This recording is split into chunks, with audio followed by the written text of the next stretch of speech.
Hi, I am picking up this video where the last one cut off. It looks like it didn't let me finish my video. So I've got my circle with the radius of 5 centimeters.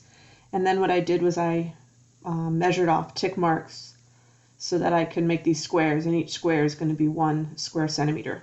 And then just to make it a little bit faster, I'm just going to count up how many squares are in one quadrant here, and then I'll multiply it by 4 to get an estimate for the area in the whole circle.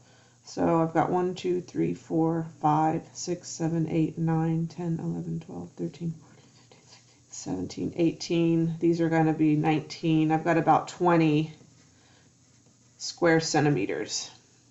And then the calculation we'll do here is area divided by the radius squared. So my area is going to be 80 because I've got to multiply by 4. And then the radius squared will be 25. And then what I'll do is grab a calculator, calculate that 80 divided by 25, have that from the video that got cut off, and I'm getting about 3.2 for my estimate. Actually, that's exactly 3.2 for my estimate for pi. That's closer than the one we had before. Oops, you guys can't see that. So the calculation that we're using is because the formula for area of a circle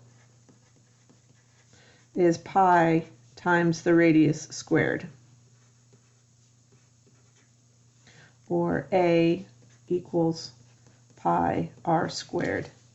If I divide both sides by r squared, then I'm getting this new estimate for pi. You're going to do each of these activities 3 times so that you can see which one is the best estimate, whether you're using a larger circle or a smaller circle.